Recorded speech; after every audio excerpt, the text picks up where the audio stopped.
Hi കൂട്ടുകാരെ, പുതിയൊരു വീഡിയോയിലേക്ക് എല്ലാവർക്കും സ്വാഗതം. അങ്ങനെ ഹർഷൻ പിന്തുടർന്ന് വന്നിരിക്കുകയാണെന്നുള്ള സത്യം ഷാനി ഹർഷനോട് പറയാൻ കേട്ടോ. ഇതേ സമയം നിങ്ങൾ എന്തിനാ ഇപ്പോൾ എന്നെ പിന്തുടർന്നിരിക്കുന്നത് എന്ന് പറയുമ്പോൾ എൻ്റെ വിഷ്ണുവേട്ടനെ നിങ്ങളുടെ കാർത്തിക കല്യാണം കഴിക്കാനിരിക്കുകയായിരുന്നു. ഇത് കേൾക്കുന്ന ഹർഷൻ ആകെ ഞെട്ടിപ്പോവാണ് കേട്ടോ. നിങ്ങൾ എന്താ ഈ പറയുന്നത് എന്ന് പറഞ്ഞ ഉടനെ ശരിയാണ് എന്ന് അവിടെ സത്യയും പപ്പയും പറയട്ടെ. ഞങ്ങളുടെ വിഷ്ണുവച്ചനെയാണ് കാർത്തികേയൻ്റെ കല്യാണം കഴിക്കുന്നത്, ഞങ്ങൾക്ക് ഒരിക്കലും ഇഷ്ടമല്ല കാർത്തികേയൻ്റെ ഞങ്ങളെ വിഷ്ണുവച്ചനെ കല്യാണം കഴിക്കുന്നതെന്ന് പറയട്ടെ. അപ്പോൾ ഇത് കേൾക്കുന്ന ഹർഷൻ ആകെ ഞെട്ടിപ്പോവാണ്. എന്നാൽ ഷാനി കഥകളെല്ലാം പറഞ്ഞു കൊടുക്കണം കേട്ടോ. ആ കഥകൾക്ക് ശേഷം ശാലിനി പറയാണ്, ഇവിടെ ഇപ്പോൾ ഈ പറയുന്ന കാർത്തിക ഇന്നിപ്പോൾ വിവാഹിതയാവാൻ പോവാണ്, ഒരിക്കലും എന്നെ അറിയുന്ന കാർത്തിക അങ്ങനെ ചെയ്യില്ല എന്ന് ഹർഷൻ പറയട്ടെ. അവൾക്ക് വേണ്ടിയാണ് ഞാൻ ഈ നാട്ടിലോട്ട് വന്നിരിക്കുന്നത്, വിദേശത്ത് നിന്ന് ഇങ്ങോട്ടേക്ക് വന്നിരിക്കുന്നത് അവളെ തേടിയാണ്. അവളും ഞാനുമായുള്ള പ്രണയം അത്രത്തോളം ദൃഢമുള്ളതാണെന്ന് പറയുമ്പോൾ അതിന് കാർത്തികയെ കുറ്റം പറയാൻ പറ്റില്ല. അവളുടെ ഇടയിൽ ആ മധുശ്രീ കളിക്കുന്നുണ്ട്. അങ്ങനെ എരിപിരിയുള്ള വാക്കുകൾ കയറ്റി കൊടുത്തത് കൊണ്ടാണ്. അതുകൊണ്ട് ഹർഷൻ നീ എന്നെ രക്ഷിക്കണം, നീ കാർത്തികയ്ക്ക് വിളിക്കണം എന്ന് പറയട്ടെ. ഇത് കേൾക്കുന്ന ഹർഷൻ ശരി എന്ന് പറഞ്ഞിട്ട് കാർത്തികയ്ക്ക് ഷാനിയുടെ ഫോണിൽ നിന്ന് തന്നെ വീഡിയോ കോൾ ചെയ്യാണ് കേട്ടോ. ഇതേ സമയം കാർത്തികയാണെങ്കിലും മനസ്സിൽ പ്രതിജ്ഞ ചെയ്യാണ്, ഞാൻ നല്ലൊരു സുന്ദരിയാണ്, സത്യഭാമയുടെ കൊട്ടാരത്തിൽ ജീവിക്കേണ്ടവൾ തന്നെയാണ്, എനിക്കാണ് ഈ പ്രൗഢിയും ഇതൊക്കെ വേണ്ടത് എന്നിങ്ങനെ കാർത്തിക മനസ്സുകൊണ്ട് ദൃഢനിശ്ചയം എടുക്കുകയാണ്. ഒരിക്കലും വിഷ്ണുവിൻ്റെ ആ കത്തിക്ക് മുന്നിൽ ഞാൻ ഭീഷണിക്ക് മുന്നിൽ ഞാൻ പേടിക്കാൻ പാടില്ല. ശാലിനി എന്ന ഭാര്യ അവനുണ്ടാവാൻ പാടില്ല. മധുശ്രീ പറഞ്ഞത് തന്നെയാണ് ശരി. തന്നെ തേടി വരുന്ന ഒരിക്കലും പുറങ്കാലം കൊണ്ട് തട്ടരുത്, താൻ ചെയ്യേണ്ടത് അത് തന്നെ എന്നുള്ള ആ പ്രതിജ്ഞ എടുക്കാൻ കേട്ടോ. ഇത് എന്നിട്ട് തൻ്റെ മനസ്സാക്ഷിയോട് 100 വട്ടം പറയണം, അത് തന്നെയാണ് ചെയ്യേണ്ടത്, താൻ അത് ചെയ്യണം എന്ന ആ തീരുമാനത്തോടു കൂടി കാർത്തിക മുന്നോട്ട് നീങ്ങുമ്പോൾ ആണ് തൻ്റെ ഫോൺ റിങ് ചെയ്യുന്നത് കേട്ടോ. താൻ ആ ഫോൺ എടുത്ത് നോക്കുമ്പോൾ ഇത് ശാലിനിയാണല്ലോ, അവളിപ്പോൾ എന്തിനാ ഈ സമയം എനിക്ക് വിളിക്കുന്ന വീഡിയോ കോളിൽ, അതും എൻ്റെ വിവാഹം മുടക്കാനായിരിക്കും, ഓരോ ഉടായ്പ കാര്യങ്ങൾ പറഞ്ഞിട്ടായിരിക്കും അവളുടെ വിളി. എന്തായാലും ഞാൻ അവൾക്ക് തോട്ട് കൊടുക്കില്ല, വിഷ്ണുവേട്ടനെ ഞാൻ വിട്ടുകൊടുക്കില്ല. ഈ പറയുന്ന സ്ഥാനമാനങ്ങൾ എനിക്ക് തന്നെയാണ് വേണം, ഞാൻ സുന്ദരിയാണ്, അതുകൊണ്ട് തന്നെ സത്യഭാമയുടെ മരുമകളാകാനുള്ള എന്തുകൊണ്ട് യോഗ്യത എനിക്കുണ്ട് എന്നൊക്കെ പറഞ്ഞ് കാർത്തിക തന്നെ സ്വയം പുകഴ്ത്തിയും കൊണ്ട് കാർത്തിക ആ ഫോൺ എടുക്കണം കേട്ടോ. ഫോൺ എടുക്കുന്ന കാർത്തിക ആകെ ഞെട്ടിപ്പോവാണ്. താൻ കാണുന്ന കാഴ്ച ആ ഫോണിനുള്ളിൽ ഹർഷനായിരിക്കും. ഹർഷനെ കാണുന്ന കാർത്തിക ഞെട്ടി നിൽക്കുമ്പോൾ ഹർഷൻ ചോദിക്കുകയാണ്, കാർത്തികയെ എന്ന് പറഞ്ഞ് വിളിക്കുമ്പോഴേക്ക് നിങ്ങൾ എന്തിനാണ് വിളിച്ചിരിക്കുന്നത്, എൻ്റെ വിവാഹം മുടക്കാൻ ആ ശാലിനി പറഞ്ഞ വാക്കുകൾ കേട്ട് നിങ്ങൾ വിളിച്ചിരിക്കുകയല്ലേ, നിങ്ങൾ എന്നെ ചതിച്ചതല്ലേ എന്ന് പറയുമ്പോൾ എന്താ കാർത്തിക നീ പറയുന്നത്, നിന്നെ തേടിയാണ് ഞാൻ വന്നത്, നിങ്ങളെ ഇപ്പോൾ വിവാഹം മുടക്കാൻ വേണ്ടി ആ ശാലിനിയുടെ വാക്കുകൾ കേട്ട് നിങ്ങൾ വരില്ലേ, എന്നാൽ ഒരിക്കലും ഞാൻ ഈ വിവാഹത്തിൽ നിന്നും പിന്മാറില്ല എന്ന് പറയുമ്പോൾ അവിടെ ഹർഷൻ പറയുന്നത്, എനിക്ക് ലോകത്തൊരു ഭാര്യയുണ്ടെങ്കിൽ അത് നീ മാത്രമാണ്, ഞാൻ ആരെയും ചതിച്ചിട്ടില്ല, ചതിക്കുമായിരുന്നെങ്കിൽ നിന്നെ തേടി ഈ നാട്ടിൽ വരുമോ, പിന്നീട് ഇങ്ങനെ നെട്ടോട്ടമില്ലാതെ ഓടുമോ എന്നൊക്കെ ചോദിക്കുമ്പോൾ പിന്നെ നിങ്ങളും നിങ്ങളുടെ ഭാര്യയുമായുള്ള ഫോട്ടോ എന്ന് ചോദിച്ച ഉടനെ തന്നെ അവിടെ മധുശ്രീ ആണ് അത് കളിച്ചതെന്ന് ശാലിനിക്ക് മനസ്സിലാവേണ്ട കേട്ടോ. അപ്പോഴേക്കും ഹർഷൻ പറയണേ, എനിക്കൊരു ജീവിതമുണ്ടെങ്കിൽ കാർത്തിക അത് നീയാണ്, ഞാനും നീയും ഒരു പ്രതിജ്ഞ എടുത്തതാണ്, ഞാനും നീയും ഒരുമിക്കുമെന്നുള്ളത്. ആ ഒരുമിക്കൽ നമുക്കിടയിൽ ഉണ്ടാവാൻ വേണ്ടിയാണ് ആ കടൽ കടന്ന് ഞാൻ നിന്നെ തേടി ഇങ്ങോട്ടേക്ക് വന്നത്, എന്നിട്ട് നീ എന്നെ ചതിക്കുകയാണ്.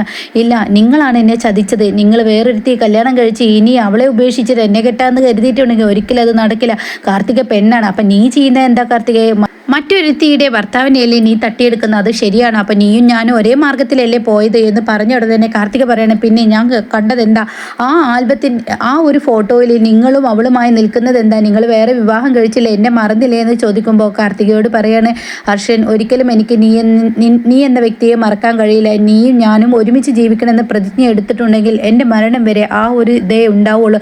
എൻ്റെ മനസ്സിൽ സ്നേഹമുണ്ടെങ്കിൽ അത് കാർത്തികക്കുള്ള സ്നേഹമാണ്, അല്ലാതെ വേറെ ആർക്കും ഞാനത് പങ്കുവെച്ച് കൊടുക്കില്ല എന്ന് പറയട്ടെ. അപ്പോഴേക്കും ശാലിനി ഈ ഒരു ഫോൺ മേടിക്കുകയാണ്. എന്നിട്ട് ശാലിനി പറയാണ്, കാർത്തിക നീ വിചാരിക്കുന്നത് പോലെയല്ല, നിന്റെ ഹർഷൻ ഒരിക്കലും മറ്റൊരുത്തിയെ കല്യാണം കഴിച്ചിട്ടുമില്ല, സ്നേഹിച്ചിട്ടുമില്ല, നിന്നെ തേടി അയാൾ ഓടി നടക്കുകയായിരുന്നു, പക്ഷേ യാദൃശികമായി എൻ്റെ കണ്ണിൽ അയാൾ അകപ്പെട്ടു, അതുകൊണ്ട് തന്നെ നിനക്ക് മുന്നിൽ ഈ സത്യം വെളിപ്പെടുത്തണമെന്ന് തോന്നി എന്ന് പറയുമ്പോൾ കാർത്തിക പറയണേ, എന്താ ശാലിനി നീ പറയുന്നത്, അതെ നിന്നെ കബളിപ്പിച്ചിരിക്കുന്ന മധുശ്രീയാണ്, മധുശ്രീയുടെ കള്ളങ്ങളിൽ നീ വീണിരിക്കുകയാണ് എന്ന് പറയുമ്പോൾ കാർത്തിക ആകെ ഞെട്ടി പോകണേട്ടോ. ഇതേ സമയം കാർത്തിക പൊട്ടിക്കരയണേ, എനിക്കെൻ്റെ ഹർഷനെ വേണം, എനിക്ക് ശാലിനി തെറ്റുപറ്റി, എനിക്കെൻ്റെ ഹർഷനെ വേണം എന്ന് പറഞ്ഞ ഉടനെ കാർത്തികയോട് ഷാനി പറയണേ, നീ എന്തായാലും അവിടെ പിടിച്ച് നിൽക്കുക, ഒന്നും അറിയാത്തതുപോലെ നിൽക്കുക, ഞാൻ ഹർഷനെയും കൂട്ടി അങ്ങോട്ടേക്ക് വരാം, അപ്പോൾ ഉടൻ തന്നെ ഞാൻ സത്യമ്മയുടെ എല്ലാ സത്യങ്ങളും ഞാൻ തന്നെ തുറന്ന് പറഞ്ഞോളാം എന്ന് പറയുമ്പോൾ അത് വേണ്ട, ഞങ്ങൾ വന്നിട്ട് തുറന്ന് പറഞ്ഞോളാം എന്നിട്ടാവാം എന്ന് പറയണേട്ടാ.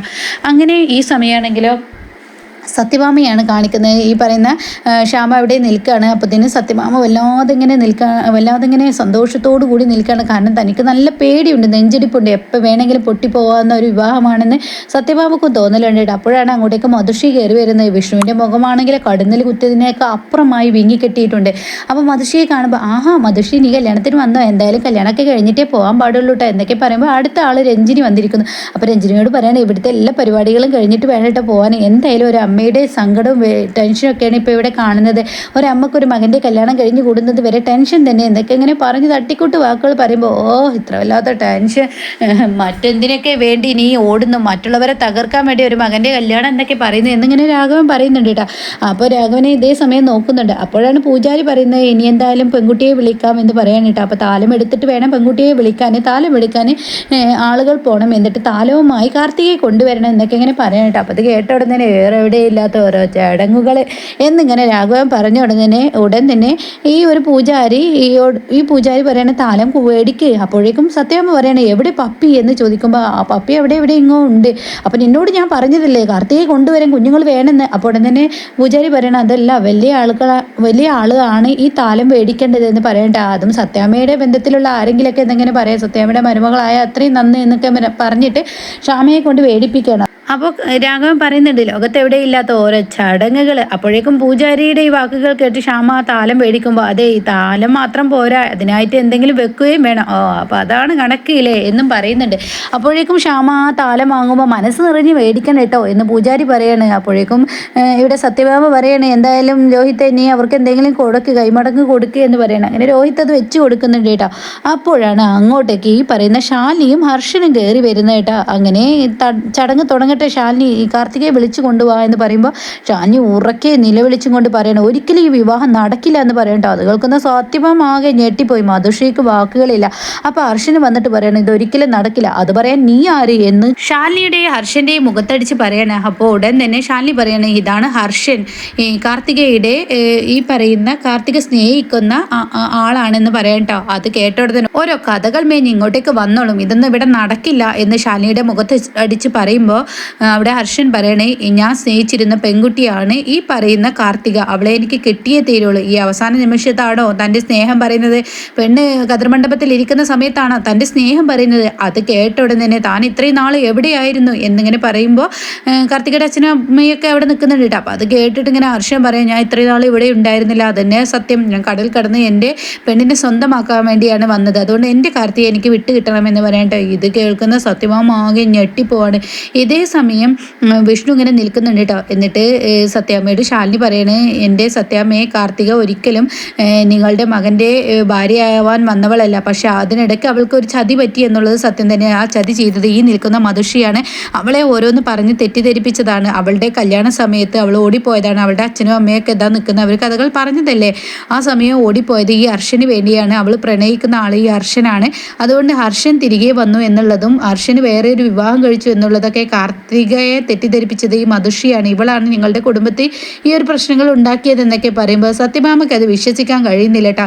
അപ്പോൾ ഈ സമയം സത്യഭാമ ആ വാക്കുകൾക്ക് യാതൊരു വിലയും കൊടുക്കുന്നില്ല. പക്ഷെ അവിടെ കൂടിയിരിക്കുന്നവർ പറയാണ് ഈ കഥകളൊക്കെ ഒരു സിനിമാ കഥ പോലെയുണ്ട്, എന്തായാലും ഒരു സിനിമാ കഥ തന്നെ. എന്തായാലും ഇവിടെ ആ പെണ്ണ് അതിൻ്റെ ഭർത്താവിനെ കിട്ടാൻ എന്തുമാത്രം നെട്ടോട്ട് ഓടുന്നുണ്ട്, പക്ഷേ ആ ഭർത്താവാണെങ്കിലോ എന്ന് പറഞ്ഞിട്ട് വിഷ്ണുവിനെ കുറിച്ച് കുറ്റം പറയണം കേട്ടോ. അവൻ്റെ അമ്മയുടെ സാരിത്തുമ്പിലല്ലേ നടത്തം, അവനെ അമ്മ പറഞ്ഞതിൽ മേലെയില്ലല്ലോ, അമ്മയുടെ നേർക്ക് ഒച്ച എടുക്കില്ലല്ലോ. അപ്പോൾ മറ്റൊരുത്തി പറയണേ ഒച്ച എടുക്കും, അവനിനി മാറും, അവൻ്റെ ഭാര്യ അവനെ സ്വന്തമാക്കണമെന്ന് അവൻ അതിയായി ആഗ്രഹിക്കുന്നുണ്ട്, സത്യഭാമയുടെ നേർക്ക് വിരൽ ചൂണ്ടുമെന്ന് പറയട്ടോ.